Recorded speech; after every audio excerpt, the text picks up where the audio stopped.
the snow falls from heaven, as it comes in swirling showers from the sky. 자, 우리 같이 보실 하나님의 말씀 베드로후서 3장 3절부터 4절까지입니다. 베드로후서 3장 3절부터 4절까지.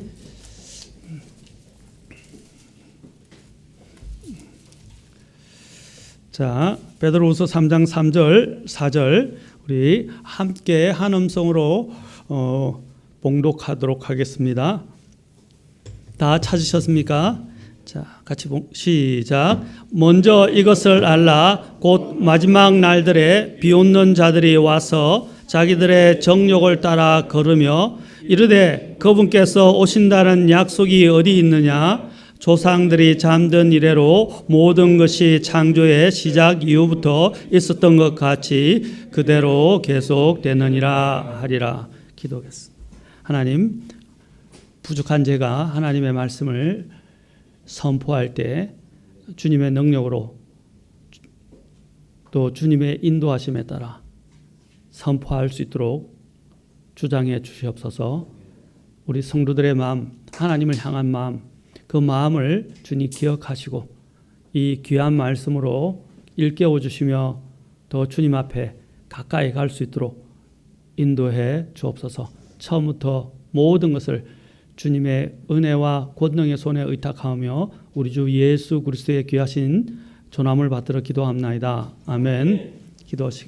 자, 우리 앉으셔서 우리 함께 오늘도 제가 지난 시간에 이어서 예수님은 정말 다시 오시나요? 예수님은 정말 다시 오시나요? 라는 제목으로 말씀을 선포하겠습니다.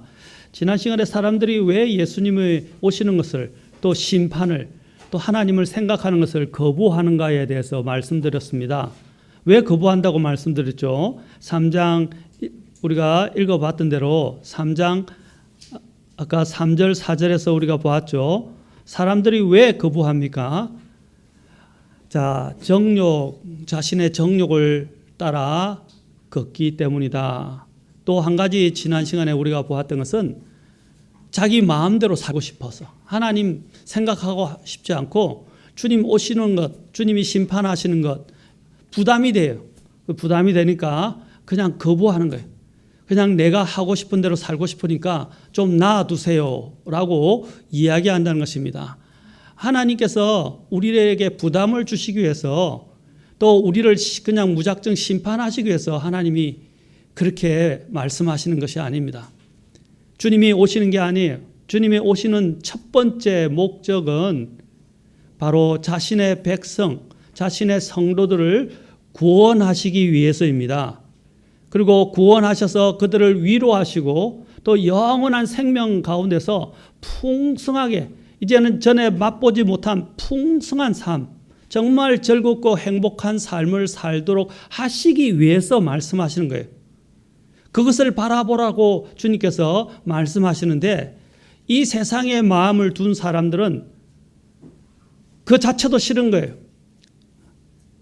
그리고 얽매이고 간섭받는다고 생각을 하는 것입니다. 그것이 얼마나 무서운 생각인지 모릅니다.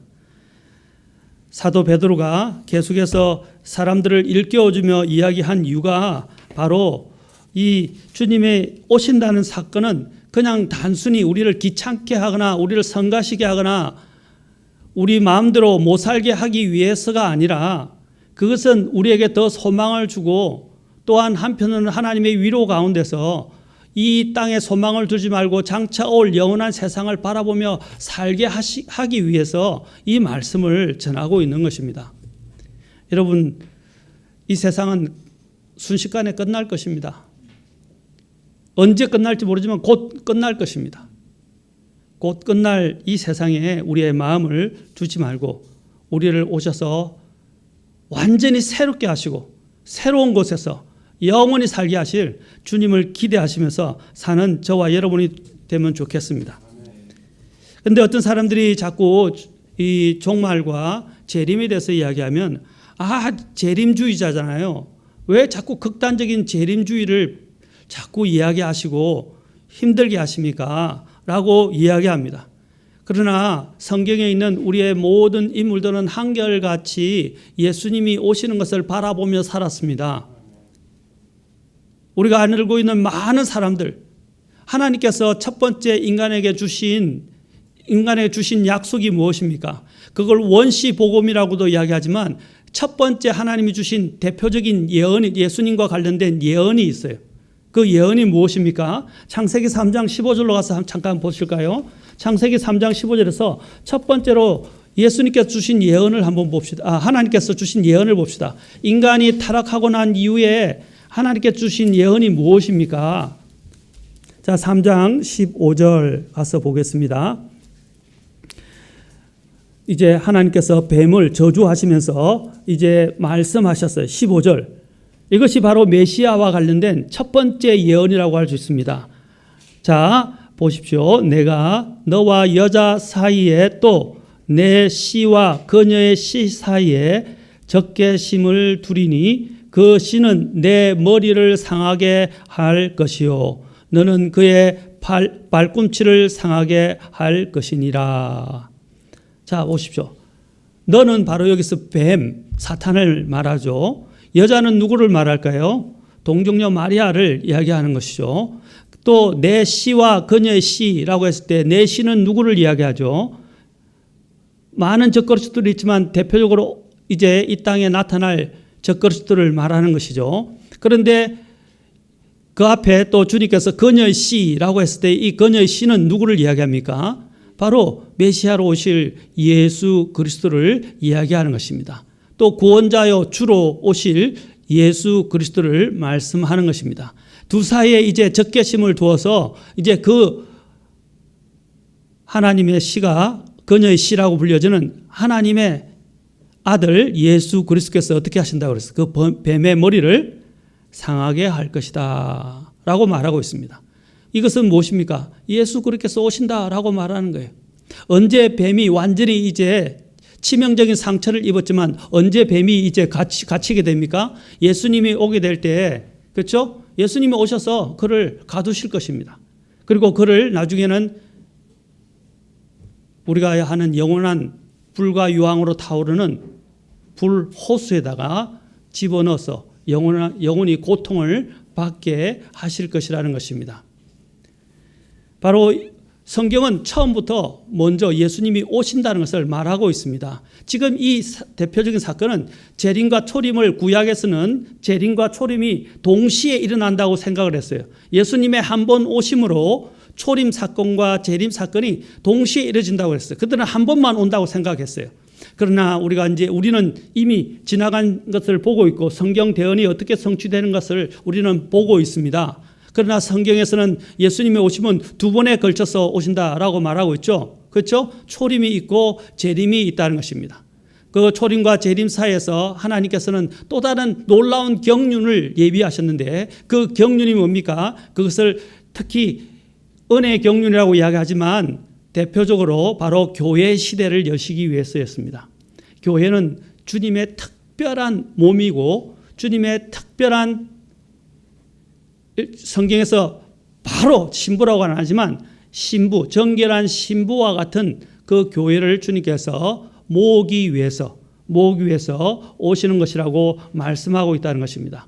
우리는 바로 그 시대에 살고 있어요. 우리는 이제 앞으로 어떻게 된다고요? 주님의 신부가 될 사람들이다.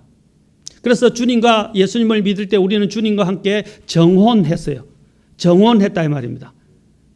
우리가 일종의 이야기하면 결혼하기로 약속을 한 거예요. 약혼이라고 이야기하죠. 결혼하기로 약혼을 한 것과 같습니다. 주님께서는 이미 우리를 위해서 지참금을 다 지불하셨어요. 어떤 지참금을 지불하셨죠? 자신의 생명으로 그 비싼 지참금을 자신의 생명으로 지불하셨다는 거예요. 그리고 우리를 사들으셨어요. 은혜로 사들으셨어요. 정말 아무런 가치가 없고 정말 이 죄 가운데서 뒹굴며 멸망을 향해 가던 자들을 주님께서 부르셔서 씻기시고 깨끗게 하시고 지참금까지 다 지불하시고 모든 우리가 빚져 있던 빚까지 다 갚아주셨어요. 얼마나 감사합니까? 그리고 그분의 신부로 맞이하시겠다고 이제 약혼하시고 이제 그 약혼을 성취하시기 위해서 결혼하시기 위해서 오실 것이라는 것입니다. 그래서 우리는 재림주, 극단적인 재림을 이야기하는 성경이 말하고 있는 거예요. 예수님이 오시지 않는다면 이 땅에 소망이 뭐가 있겠습니까? 예수님이 오시는 것은 우리의 소망이 되는 것입니다. 그래서 디도서 2장 13절에서는 뭐라고 그랬습니까? 주님의 오심을 복된 소망, blessed hope이라고 이야기하는 것입니다. 복된 소망. 이보다 더 복된 것이 어디 있어요? 우리가 주님의 신부가 된다는 것. 근데 그 주님이 어떤 분이시죠? 주님은 나중에 요한계시록 19장에 보면 뭐라고 불려지십니까? 또 한번 가서 보시죠. 요한계시록 19장에 가서 한번 봅시다. 요한계시록 19장에서 이제 19장에서 오늘 성경을 좀 제법 찾아볼 겁니다. 찾아볼 것인데, 자, 요한계시록 19장에서 예수님을 뭐라고 부르십니까? 그분을, 자, 보십시오. 11절에도 이제 나오고요. 또 13절에 19장에서는 주님의 이름이 여러 번 나옵니다. 아주 계속해서 반복적으로 나옵니다. 우리가 어디에 참여하느냐? 7절에 보니까 이렇게 되죠. 어린 양의 혼인잔치가 이르렀고, 자, 우리가 혼인식을 하게 될 것이라는 거예요. 주님이 오시면 우리는 주님과 혼인식을 하게 될 것입니다. 그리고 11절에 보십시오. 11절에 뭐라고 말하고 있습니까? 그분은 신실하시니 참되신 이라고 말합니다. 또 13절에는 뭐라고 말씀하십니까? 하나님의 말씀이라고 말합니다. 그리고 16절에는 뭐라고 말하고 있습니까? 우리를 위해서 오실 그 예수님을 뭐라고 16절 같이 읽겠습니다. 시작. 그분께는 그분의 옷과 넓적 다리에 왕들의 왕, 주들의 주라고 기록된 한 이름이 있느니라. 왕들의 이 말은 만왕의 왕 이 말입니다. 그리고 주들의 이 말은 만주의 주라는 것입니다. 모든, 이전에도 여러분 각각의 지역에 영주들이 있었죠. 그 왕이라 불렀어요. 그렇죠? 그것들도 왕이라 불렀어요. 영주들이지만 그 모든 것을 대통합하는 이제 왕이 있었어요. 뭐 대표적으로 그런 것을 이야기할 때 우리는 emperor이라고 이야기하는데, 주님은 모든 이 세계의 모든 왕들을 다 아우르고 통치하시는 바로 왕으로서 오실 것이고 주님으로서 오실 것이라고 성경은 이야기하고 있다는 것입니다. 그래서 이 주님이, 우리의 주님이, 우리의 신랑 되실 주님이 어떤 분이라고요? 만왕의 왕, 만주의 주님이시다라는 것입니다. 이게 얼마나 놀라운지 모릅니다. 그래서 사람들이 재림에 대해서 이야기할 때 재림주의라 그러면 네, 맞아요. 재림주의자입니다. 우리는 극단적으로 날과 시간을 정해놓지는 않지만 주님께서 속히 오신다고 말씀하셨고, 우리는 그런 재림주의자입니다. 주님이 오시는 것만이 우리를 이제 이 험난한 세상, 죄 많은 세상, 이제 멸망을 향해 가는 세상, 눈물과 고통으로 얼룩진 수고와 슬픔뿐인 이 세상으로부터 우리를 건져주실 것을 우리는 믿습니다 라고 담대하게 이야기하면 돼요. 바깥에 있는 사람들은 에이 종말주의자들, 재림주의자들이라고 이야기합니다. 예, 우리는 재림주의자들입니다. 물론 날과 시간을 정한 극단적인 재림주의자들은 아닙니다. 그러나 성경의 대언이 예수님께서 오신다는 것을 계속 우리에게 가르쳐 주고 있습니다. 우리의 시민권은 하늘에 있다는 것을 우리는 기억해야 합니다. 재림은 우리로 하여금 주님을 소망하면서 우리에게 소망을 주고 우리에게 위로를 주고, 심지어는 우리로 하여금 더 주님 앞에 조심스럽게 그 신랑을 맞을 준비를 하는 것입니다. 신부가 신랑이 오는 것을 맞이할 때 어떻게 하죠? 계속 자기를 어떻게 해요? 단장하잖아요. 맞습니까? 결혼식을 앞두고 있는 신부의 모습을 보셨나요? 저도 결혼식을 해봤지만 저희 집사람이 하얀 드레스를 입고, 그렇죠? 드레스를 입고, 신부 드레스를 입고 단장을 하고 기다리는 그 모습을, 아침 일찍 새벽부터 가가지고 그 전날부터 머리하고 새벽부터 가가지고 그 결혼식을 앞두고 계속 준비합니다. 우리도 마찬가지예요. 이제 주님을 만날 것들을 영적으로 이렇게 준비해야 돼요. 마음으로부터, 믿음으로, 영적으로 준비를 해야 한다는 것입니다. 그래서 사도 베드로는 바로 베드로후서 앞에서 뭐라고 말하고 있습니까? 우리가 이제 준비를 하면서 살기 위해서 어떻게 해야 되는지, 이제 신랑이 오신다고 그랬는데 신랑이 언제쯤 오신다고 했는데 언젠지는 정확하는 모르는데 오신다고 하니까 대충 때를 이야기하시니까 그러면 내가 그 때를 맞춰서 준비를 해야 되잖아요. 그러면 준비를 하려면 우리가 무엇을 주목해야 되냐면 하나님께서 말씀하신 약속의 말씀을 우리는 주목해 보아야 돼요. 베드로후서 1장으로 가서 우리가 한번 다시 봅시다. 3장 아까 읽었죠? 그 앞에 1장 19절부터 21절에 이렇게 말합니다.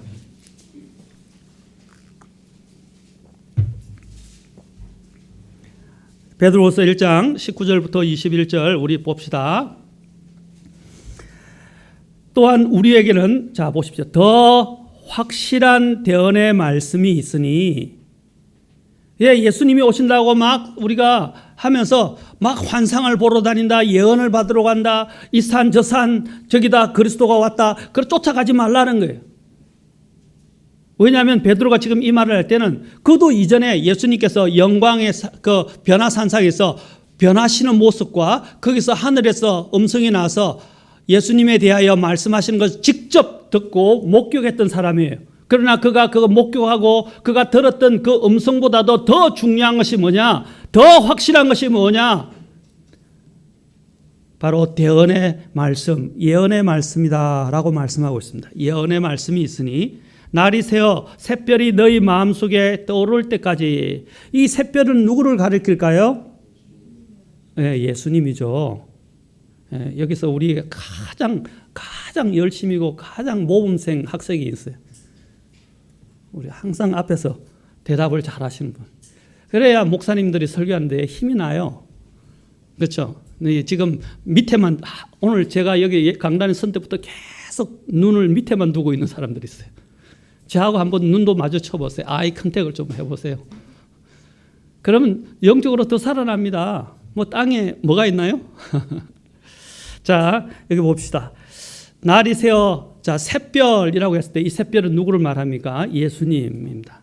바로 그 예수님이 너희 마음속에 떠오를 때까지 너희가 어두운 곳에서 비치는 빛을 대하듯 이 말씀, 대언의 말씀에 주의를 기울이는 것이 잘하는 것이니라. 더 확실하다 이 말입니다. 그리고 이것에 주의를 기울이는 이 말씀에 주의를 기울이는 것이 잘하는 것이라고 말하고 있습니다. 왜? 자, 베드로후서 1장 20절 21절. 먼저 이것을 알라. 성경 기록의 대언은 결코 어떤 사적인 해석에서 나지 아니하였으니 대언은 옛적의 사람의 뜻으로 말미암아 나오지 아니하였고 오직 하나님의 거룩한 사람들은 성령님께서 자기를 움직이시는 대로 말하였느니라. 지금 우리가 보고 있는 이 성경은 사람의 말이 아니라는 거죠. 그냥 사람이 기록한 게 아니라는 거예요. 여기 있는 베드로나 많은 바울이나 많은 대언자들이 40여 명의 성경의 저자들이 있지만 그들은 뭡니까? 기록자에 불과해요. 하나님이 주신 것을 그들은 받아 적은 거예요. 그것을 성경을 영감이라고 말합니다. 영감. 하나님이 말씀한. 그러니까 이것은 누구 말씀이죠? 자, 왕의 말씀을 내가 대필해서 받아 적었다. 부른 대로 한자도 틀리지 않고 받아 적었다. 이러면 이건 누구의 말씀이죠? 왕의 말이죠. 나는 그냥 기록자에 불과한 거예요. 그러면 어디에 영감이 있는 거예요? 어디에 권위가 있는 거예요? 내가 기록했다고 해서 내가 기록한 사람에게 있는 거예요? 그 왕이 말해준 그 말에 있는 거예요? 왕이 말한 말씀이 바로 그 왕이에요. 그렇지 않습니까? 마찬가지입니다. 여기서 보십시오. 거룩한 사람들이 성령님께서 저자이시단 말입니다. 성령님이 하나님이시잖아요. 하나님이 말씀하신 거란 말입니다. 그래서 그들은 하나님의 이 말씀을 기록하였고 미래에 대해서 또 앞으로 어떻게 될 것인지에 대해서 대언에 대해서 예수님의 오심에 대해서 말씀하셨다는 것입니다. 그래서 우리가 읽었던 본문에 읽었던 바로 앞에 보면 베드로서 3장 1절에서 1, 2절에서 말하고 있죠. 뭐라고 합니까? 사랑하는 자들아 내가 이제 둘째 서신을 너희에게 쓰노니 내가 이 두 서신 안에서 기억을 통해 너희의 순수한 생각을 일깨우고자 한다 그랬어요. 뭡니까? 가르쳐준 주님의 재림에 대해서 말씀, 특히 대표적으로 주님의 재림에 대해서 이야기합니다. 2절 너희가 전에 거룩한 대언자들이 전한 말씀들과 주 곧 구원자의 사도인 우리에게서 받은 명령을 명심하게 하려 함이라. 주님이 말씀하신 것들, 그리고 주님의 대언자와 사도들이 말한 것들을 어떻게 해요? 그들에게 일깨워주고 명심시키는 것입니다. 그게 뭡니까? 그와 가장 대표적인 게 사도 베드로가 왜 이 말을 했어요? 아까 3절 4절 우리가 읽었던 말씀. 주님의 재림이 확실한가? 정말 주님이 다시 오시는가? 이에 대한 문제가 가장 대표적인 문제 제기를 받았던 내용이라는 것입니다. 그래서 사람들은 계속 말합니다. 그분께서 오신다는 약속이 어디 있느냐? 어제도 오늘도 다 똑같고 그냥 사는 거지. 그러나 우리는 그렇게 살면 안 된다는 거죠. 그렇게 사는 사람들은 자신이 원하는 대로 살고 싶기 때문이다라고 말하고 있습니다. 유대인들이 예수님을 거부한 이유에 대해서는 제가 다음에 좀 더 자세하게, 왜 유대인들은 분명히 성경이 예수님이 오심을 이야기하는데 왜 유대인들은 예수님이 오시는 것을 거부하고 그분을 받아들이지 않는가 하는 것은 다음에 제가 말씀을 더 경륜과 관련해서 말씀을 드리겠습니다. 그러면 예수님께서 진짜 오십니까 하는 것들을 우리가 성경을 통해서 한번 그 약속들을 한번 보도록 하겠습니다. 베드로 후서에서 아까 보면 그 주님께서 오시는 부분을 3장 6절부터 13절에서 계속 이야기를 합니다. 베드로후서 3장 3장에서 계속 이야기를 합니다. 3장 6절에서 13절까지를 이야기합니다. 9절에 보십시오. 9절에 보면 주께서는 자신의 약속에 대하여 어떤 사람이 더디다고 생각하는 것 같이 더디지 아니하시며 오직 우리를 향하여 오래 참으사 아무도 멸망하지 않고 모두 회개에 이르기를 원하시느니라. 왜 예수님이 자꾸 오신다라고 자꾸 이야기하면서 왜 자꾸 늦어지는가? 안 오는 거 아닌가? 그 거짓말 아닌가?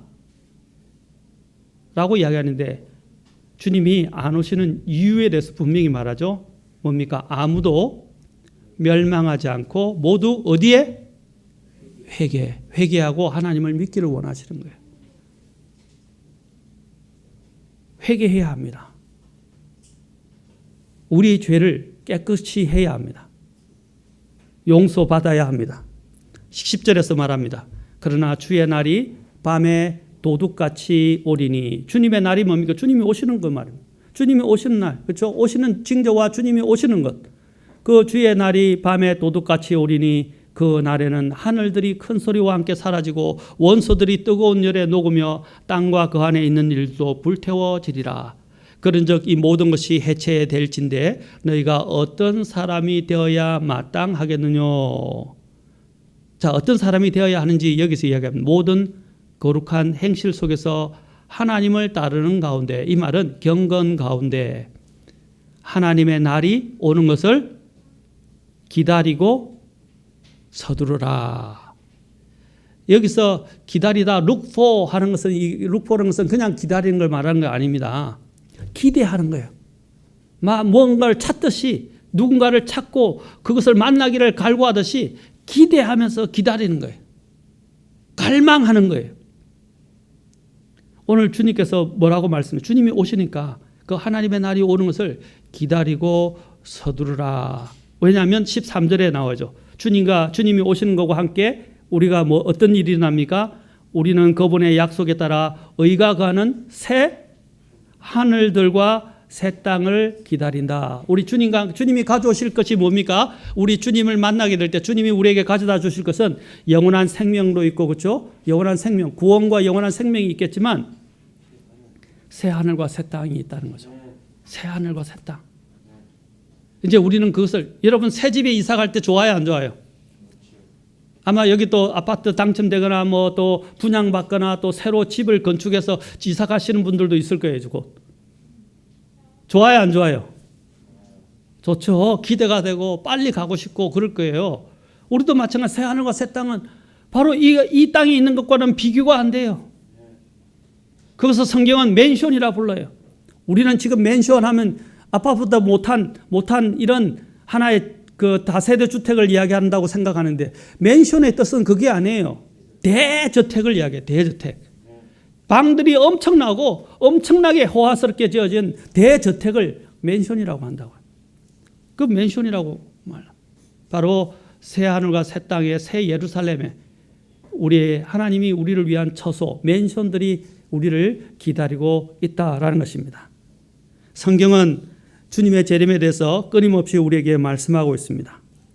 예수님께서 처음 오셨을 때도, 초림하셨을 때도 그 초림에 대한 예언이 어떻게 우리는 전에 우리가 예언에 대해서 말씀을 드렸을 때 문자적으로 다 그대로 성취되었죠. 그렇죠? 베들레헴에서 나신다. 처녀에게서 아까 처녀의 몸에서 나셨다. 아까 그 예언 대언대로 주님은 처녀에게 나셨고 또 베들레헴에서 나셨고 그렇죠? 그 주님이 말씀하신 예언대로 다 이루어졌다는 것입니다. 십자가에 돌아가시고 죽으시고 부활하시는 사건까지도 낱낱이 다 대언이 되어 있었다는 것입니다. 신약 성경에는 구약 성경을 845회 인용을 하고 있는데 그 중에서 333회가 구약 성경을 신약에서 인용했는데 그 인용한 것이 845회가 되는데 그 중에 예수님에 대한 예언만 해도 333회가 된다는 것입니다. 바로 성경 예언을 연구했던 학자가 이것을 부지런히 연구해서 우리에게 말해준 것입니다.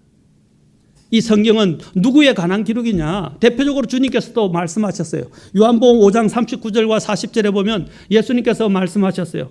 자, 요한복음 5장 39절, 49절 여러분 매일 묵상을 하면서 여러분 누구를 만납니까? 말씀을 알아가는 것도 있지만 주님을 만나는 거죠. 주님과 교제하는 거예요. 그리고 주님을 알아가는 거예요. 지금 요한복음 보고 계시죠? 그 요한복음은 뭘 말합니까? 예수님이 바로 하나님의 아들이시고 그분이 메시아이며 그분을 믿는 자는 영원한 생명을 얻고 구원받는다는 것이 바로 이 요한복음의 핵심이에요. 그렇죠? 그 요한복음에서 뭐라고 말하고 있습니까? 요한복음 5장 39절과 40절 같이 읽겠습니다. 자, 시작. 성경 기록들을 탐구하라. 너희가 그것들 안에 영원한 생명을 얻는 줄로 생각하거니와 그것들은 곧 나에 대하여 증언하는 것들이니라. 나에 관하여 말한다고 그랬잖아요. 성경 기록들이 누구에 대해서? 그래서 성경 기록의 구약에 있는 모든 것들은 예수님의 모형이에요. 모형. 예수님을 그려주는 그림이라는 말입니다. 그것들은 그림자예요. 그림자로서 예수님에 대해서 그림을 그려주고 있어요.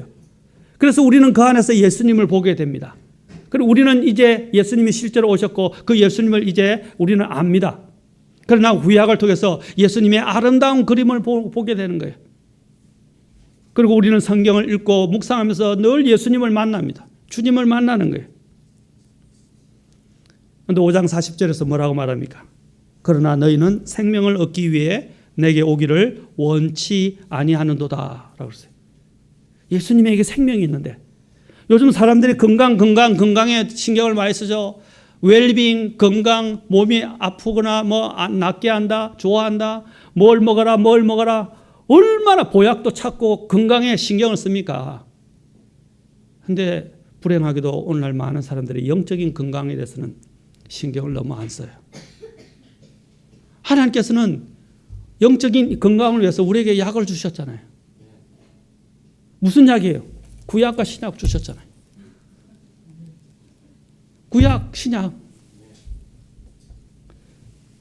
우리가 우스갯소리라는 구약하면 한방을 생각하고 신약하면 지금 현대의학을 생각하면 된다. 성경에는 한방과 양약이 다 있다는 거죠. 그렇죠?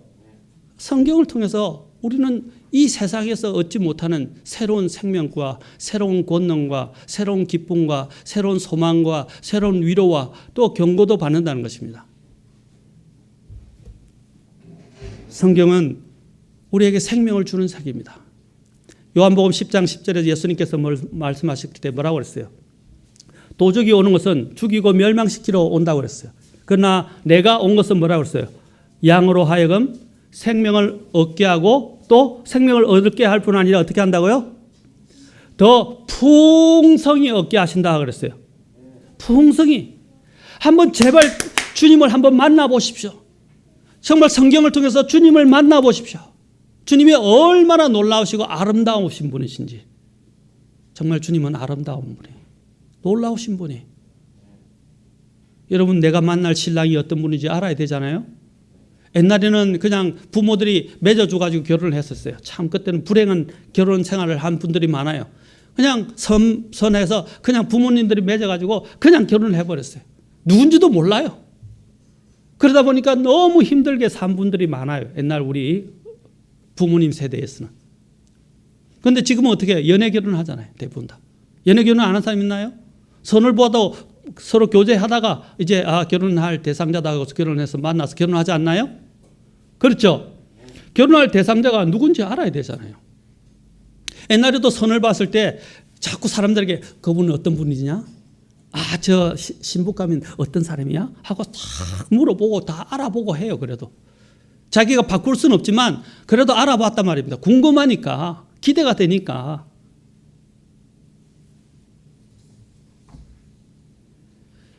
사랑하는 성도 여러분, 우리도 주님을 알아가야 합니다. 주님을 만나기 위해서 주님을 알아야 되잖아요. 그분이 누구신지, 어떤 분이신지. 아까 얘기했죠. 우리의 만왕의 왕, 만주의 주님이시라 그랬잖아요. 그분이 어떤 일을, 얼마나 놀라운 일을, 또 우리를 위해서 어떤 것들을 예비하셨는지를 우리는 공부해야 된다는 것입니다. 누가복음 24장 27절에서도 주님께서 말씀하셨어요. 제자들에게 성천하시기 직전에 말씀하셨어요. 모세와 모든 대언자들의 글에서 시작하여 모든 성경 기록들에서 자기에 관한 것들을 그들에게 풀어 설명해 주시니라 그랬어요. 자기에 관한 것들을 풀어서 설명했다고 말씀하고 계십니다. 성경은 누구에 관한 책이다? 예수님. 역사는 누구에 관한 기록이다? 예수님. His story잖아요. 성경도 His story고 역사도 His story예요. 그분의 이야기라는 겁니다. 그분의 이야기. 주님의 이야기예요. 여러분, 이 땅에서 만날 신랑 신부 어떤 배우자보다도 우리 예수님보다 더 좋으신 분은 없어요. 구약의 예언에 초림에 관련된 109가지가 문자적으로 그대로 성취됐다고 합니다. 이와 같이 재림도 문자적입니다. 재림에 대해서는 성경에서 재림에 대해서는 1520회 정도가 언급되어 있습니다. 1520회 얼마나 많은가요? 그리고 약 320회 신약에 언급되어 있습니다.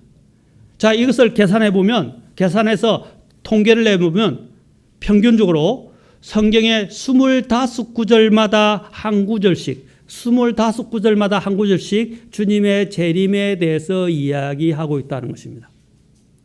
많이 하고 있죠? 계속 그 정도로 이 재림은 성경의 대주제예요. 그 재림 사건이 아니라 예수님이 다시 오시는 걸 이야기하는 거예요. 그래서 우리는 그 대주제를 알고 기대해야 합니다. 그리고 맞을 준비를 해야 합니다. 자, 먼저 우리는 봅시다. 그러면 이 성경에 대해서 다 우리가 살펴볼 수 없지만 대표적으로 한번 봅시다. 이 주님께서 오신다는 그 약속에 대해서, 말씀에 대해서 먼저 예수님께서 첫째 말씀하셨어요.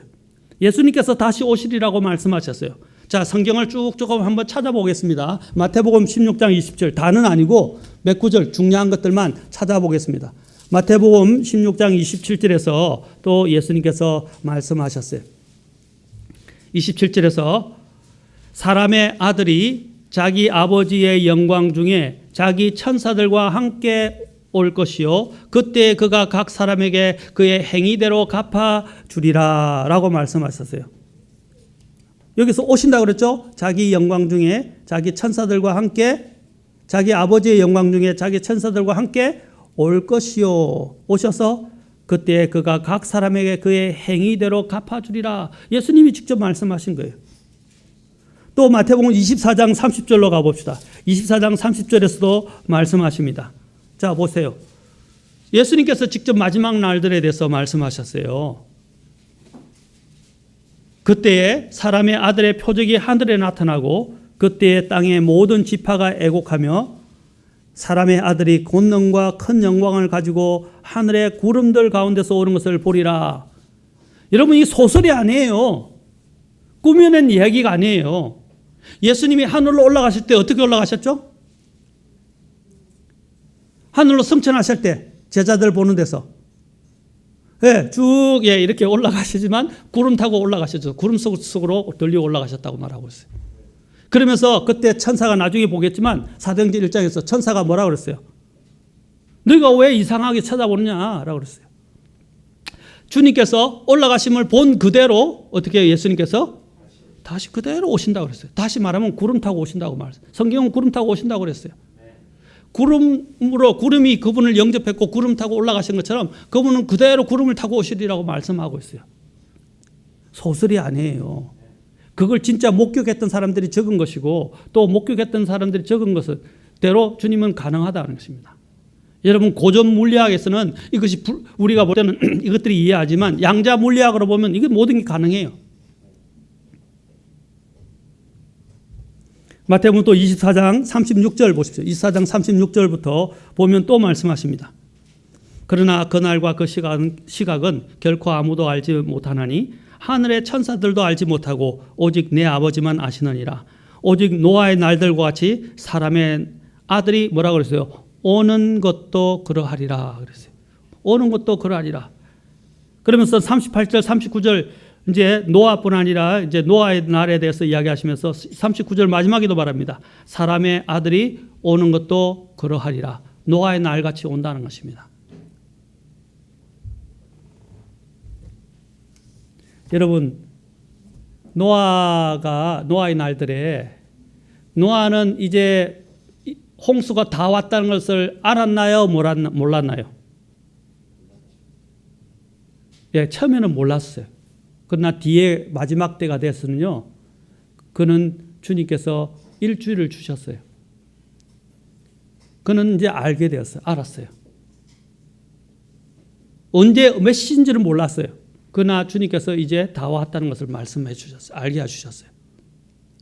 그런데 사람들은 어떻게 했어요? 관심이 없어. 그냥 여기 나오는 대로 먹고 마시고 시집가고 장가가고 그러겠어요. 38절에 나오잖아요. 먹고 마시고 장가가고 시집가고 하면서 홍수가 나서 그들을 다 쓸어버릴 때까지 알지 못하였다. 그러나 노아는 알았다는 거죠. 이미 약속을 붙들고 있었고 이제는 주님 오실 때가 알았다는 거죠. 이제 방주에 들어가라 그러셨잖아요. 주님께서. 그리고 짐승들을 다 모아서 어떻게 쌍들을 보내주실 테니까 다 모아서 드리라 그랬잖아요. 그렇죠? 그 얼마나 많은 종류들의 짐승들이 있었어요. 그 짐승들을 드리는데 시간이 필요하잖아요. 그래서 주님이 이제 뭡니까? 보여주고 다 됐다는 걸 말하는 거예요. 성경에서 말하잖아요. 예수님이 처음에 오시면 알곡을 먼저 곡간에 드리고, 그렇죠? 가라지는 어떻게 모아다가 불태워버린다고 그랬어요. 알곡과 그렇죠? 가라지를 주님께서 이제 구분하시는 거예요. 구분하신 데는 지금 보십시오. 얼마나 배교가 많이 일어났어요. 얼마 전에 제가 또 뉴스를 봤는데 신학교들이 동성애 그다음에 페미니즘 이런 것들이 신학교 안에서 난리를 친다는 거죠. 그들이 막 데모를 하고 소수 인권을 주장하면서 막 이제 신학교 안에 들어서 신학교를 어지럽히는데, 그런데 왜 교수들이 거기 있는 양심 있는 분들이 그걸 이야기하면 오히려 고발당하고 쫓겨나고 막 데모하고 이런 난리가 난 거예요. 신학교들이 요즘 그래요. 우리나라 신학교도 지금 꺼졌어요. 지금 몸살을. 그런데 그 신학교 뒤에 누가 있느냐 하면 이런 잘못되어진 신학 사상을 가진 작용화된 사람들이 그 뒤에 교수로 있고 뒤에 이사들로 구성되어 있고 그 뒤에 정치가들과 연루되어 있다는 거죠. 이게 다 정치적인 프레임입니다. 지금 교회가 다 무너지고 있어요. 왜? 여러분, 제가 전에도 말씀드렸지만 사탄의 적은 바로 하나님과 교회예요. 그리고 그리스도인의 믿음이에요. 심지어는 공산주의 적도 마찬가지예요. 마지막에 적그리스도가 일어나는 사회는 공산주의 사회예요. 전체주의를 꿈꾸는 공산주의가 적그리스도가 다스리는 세상이 될 거란 말입니다. 이제 앞으로 그런 조짐을 우리에게 보여주는 겁니다. 또 마태복음 24장 42절 뒤에도 보십시오. 그러므로 깨어있으라. 어느 시간에 너희 주가 올지 너희가 알지 못하느니라. 주님이 오신다라고 말씀하고 있어요. 또 44절 뒤에도 보십시오. 너희가 생각하지 않은 시각에 사람의 아들이 오느니라. 주님이 오신다고 계속 말씀하고 있어요. 46절 비유를 통해서도 말씀하십니다. 44절도 그리고 46절에서도 말합니다. 그의 주인이 올 때에 그가 그렇게 하고 있는 것을 보면 그 종이 복이 있도다. 주인이 온다 계속 지금 51절까지 말씀하고 있어요. 그리고 대표적으로 요한복음 14장으로 가서 보겠습니다. 요한복음 14장. 자, 요한복음 14장에서 봅시다. 여러분, 이 부분이 좀 끝나면 제가 이제 여러분들에게 실제적으로 성경 예언과 관련된 놀라운 예언들을 파워포인트로 프레젠테이션을 통해서 그림으로 대원이 어떻게 되고 있는지를 여러분들에게 보여드릴 겁니다. 아마 여러분이 피부로 느끼고 너무 놀라운 것들을 보게 될 것입니다. 자, 14장 1절부터 3절 보십시오. 예수님이 말씀하셨잖아요. 너희는 마음에 근심하지도 말라. 하나님을 믿고 또 나를 믿으라. 내 아버지 집에 거할 곳이 많도다. 그렇지 않으면 내가 너에게 말해 주었으리라. 내가 너희를 위해 처소를 예비하러 가노니. 자, 여기서 거할 곳이 많다고 그러는데 거할 곳이 맨션이에요. 맨션. 대저택이라는 거죠. 3절 가서 너희를 위해 처소를 예비하면 내가 다시 와서 너희를 내게로 받아들여 내가 있는 곳에 거기에 너희도 있게 하리라. 아멘. 그렇죠? 주님께서 다시 온다고 약속하셨어요. 주님이 직접 말씀하셨어요. 내가 가서라는 말은 뭘 말하는 거죠? 주님이 성천하시는 걸 말하는 거죠. 죽었다가 부활하시고 성천하셔서 가셔서 다시 주님은 오신다고 분명하게 약속하셨습니다. 아멘. 자, 더 많은 말씀이 있지만 이제 계시록으로 가서 봅시다. 계시록 22장 마지막 부분만 봅시다. 예수님께서 계시록에서도 계속 반복적으로 주님께서 말씀하십니다. 반복적으로 계속 마지막 장에서 주님이 계속 말씀하신다는 거죠. 반복적으로. 자, 22장 7절, 12절, 20절 보십시오. 7절에도 보십시오. 자, 7절. 보라, 내가 뭐라고 그랬어요? 속히 오리니 이 책의 대언의 말씀들을 지키는 자는 복이 있도다. 내가 속히 오리. 주님이 속히라고 말했어요. I come quickly. 속히 오겠다. 그 다음에 12절 보세요. 여기도 또 말합니다. 계속 반복합니다. 보라, 내가 뭐라고 그랬어요? 또 속히 오리니 내가 줄 보상이 내게 있어 각 사람에게 그 행위에 따라 주리라. 속히. 또 마지막 절 부분에 20절 제 축도 바로 전에 20절에서도 또 말씀하십니다. 이것들을 정언하시는 분께서 이르시되 내가 반드시 속히 오리라. 마지막에는 뭐가 더 첨가됐죠? 반드시. surely. 반드시 온다는 거죠. 거짓말하지 않는다는 거죠. 예수님이 진짜 오시나요? 예, 예수님이 말씀하셨어요. 자, 어떤 분이 신학적인 논제가 이거 하고 다음에 오늘 마무리하겠습니다. 신학적 논쟁을 하는 데 있어서 이전에 신학교 가면요, 요즘은 신학교에서 성경을 가르쳐야 되는데 우리 독립침례 신학교 같은 데서는 성경 자체를 많이 가르쳐요. 그래서 성경을. 그런데 신학교 가면 엉뚱한 이 세상 자연주의에 입각한 이런 이론들을 가르쳐요. 여러분 나중에 신학교 가면 모세오경과 관련해서 문서가설 뭐 이렇게 이야기하면서 양식 비평 문서가설 이렇게 하면서 JEDP 가설 이런 게 있어요. 그 말은 뭐냐면 모세가 그것을 성경을 그 모세오경을 지었니 안 지었니 이런 걸 가지고 막 계속 따지고 뭐 어떤 자료를 근거대면서 그것을 가설들을 만들어냈는데 그것을 JEDP 가설이라고 해요. JE. 너무 골치가 아파요. 책을 읽는데 이게 대체 무슨 말을 하려고 하는지 너무 골치예요. 성경을 가르치면 되지 왜? 그런데 모세가 제2의 모세가 있었니 제2의 모세 저작서를 이야기하고 막 그렇게 하는데 그 논쟁 필요 없어요. 예수님께서 뭐라고 말씀하셨어요? 모세의 성경에도 기록되어 있다라고 말씀하셨어요. 그 모세오경을 누가 기록했다고 예수님 말씀하신 거예요? 모세라고 말씀하셨어요. 예수님께서. 그러면 끝난 거예요? 안 끝난 거예요? 모든 논쟁은 그저 끝난 거예요. 그런데 오늘날 사람들은 성경을 안 믿어요. 그냥 막 세상 사람들이 말하고 만들어낸 펼쳐낸 논리들 이런 여러 가지 학문의 근거한 것들 이런 것들에 막 사람들이 현혹되고 거기에 막 빨려 들어간다는 거죠. 그게 얼마나 위험한지 모르나 봐요. 여러분 성경으로 충분합니다. 아멘. 그리고 예수님이 말씀하시면 그것은 끝나는 거예요. 피리엇. 요즘 뭐라고 그럽니까? 옛날에 우리는 이거 할 때 마침표라고 했는데 지금은 뭐라고 그러죠? 다르게 하던데. 예? 마침표예요? 예, 마침표. 마침표 끝나는 거예요. 사랑하는 성도 여러분, 주님은 오신다고 하셨어요. 우리가 이제 그 주님을 기대하면 좋겠습니다. 그리고 다음 시간에 우리가 계속해서 한 번 더 이제 다른 그러면 사도들과 다른 사람들은 주님의 재림에 대해서 뭐라고 말씀하셨는지, 그러면 주님의 재림을 기다리는 우리는 어떻게 해야 하는지 한 번 더 살펴보도록 하겠습니다. 우리 같이 기도하겠습니다. 다 같이.